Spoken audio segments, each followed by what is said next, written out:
High up in the Himalayas, tucked away among the tallest peaks on Earth, there's a treasure. But it's not made of snow or stone, it's made of petals. They're known locally as sunakari, which literally means golden flowers, and they are one of the most beautiful and fragile botanical legacies anywhere in the world. And you won't believe just how diverse this legacy actually is. The numbers here are just mind-blowing. Nepal is home to around 500 different species of wild orchids. To put that in perspective, that's over 7% of the country's entire floral wealth. From the steamy jungles all the way up to the high alpine meadows, these flowers have managed to conquer pretty much every environment you can imagine. So that leads to a really big question, right? If these flowers are so treasured, why are they being ripped out of the ground and smuggled out of the country on an industrial scale? Well, to even begin to understand what's going on, we've got to look at the incredible place these orchids call home. You see, the story of Nepal's orchids is, at its heart, the story of its geography. It's a land of incredible verticality, and that changes everything. I mean, think about it. In the span of just a couple hundred kilometers, you can go from a sweltering tropical climate to the frozen, barren roof of the world. This incredible range and elevation creates this amazing patchwork of countless little microclimates, and it's that variety that allows for such an explosion of life. And right in the middle of this explosion of life, you've got the orchids. They are, without a doubt, the stars of the show. And the way they've adapted to this up and down world is just, wow, it's really fascinating. Now, this is where it gets really interesting, how these orchids actually make a living. You can see here that about half are epiphytes, which means they live on trees without harming them at all. Another huge chunk are terrestrial, growing in the soil, just like the flowers in your garden. But look at that tiny little 4% slice. That's where we find one of nature's weirdest and coolest survival tricks. Yeah, these are the saprophytes. People call them ghost orchids, and for good reason. They have no leaves, no green chlorophyll to make their own food from sunlight. Instead, they live their whole lives in this incredible partnership with fungi underground, only popping up from the forest floor to produce a strange, fleeting flower. But if you want to find the real hotspot, the epicenter of orchid diversity, you've got to go to the temperate zone, between about 1,500 and 2,500 meters. The conditions there are so perfect that some species, like the gorgeous Coelagen cristata, literally cover the trees in what one observer called a garment of white flowers. Just imagine seeing that. But here's the thing you have to understand about Nepal.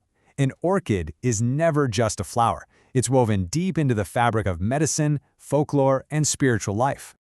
Believe it or not, over 80 species are used in traditional Himalayan medicine. The most famous one is probably Panch Anle. Its root looks like a 5-fingered hand, and it's a legendary tonic for vigor. Others, known as Jivanti, which means giving life, are key ingredients in remedies that millions of people use to boost their immunity. It's basically a living pharmacy just growing right there in the forest. And the cultural connection, it goes way deeper than just medicine. Let me tell you about this legend from eastern Nepal, from a place called Salahesh Fulbari. The story goes that on one very special tree, a unique orchid blooms for just one day a year, on the morning of the Nepali New Year. So, according to the folklore, this isn't really a flower at all. It's a garland of love, offered by a gardener named Malin to the folk hero Salahesh. That single day of blooming, it's a symbol of their eternal, unbreakable love. And get this isn't just some dusty old folktale. Every single April, hundreds of thousands of people from all over Nepal and India travel to this garden to see the flower bloom, hoping to get blessings for love and family. So this one little orchid, it's a huge, living, breathing part of the culture today. But here's the tragic irony. That incredible importance, the medicinal value, the cultural power, that's exactly what's putting them in so much danger. It has fueled a massive, illegal trade. And the scale of this problem is just hard to wrap your head around. One study estimated that 9.4 tons of wild orchids were illegally traded from just a handful of sites in a single year. Just think about that. That's a staggering amount of flowers, all driven by demand for traditional medicine and the international market for pretty plants.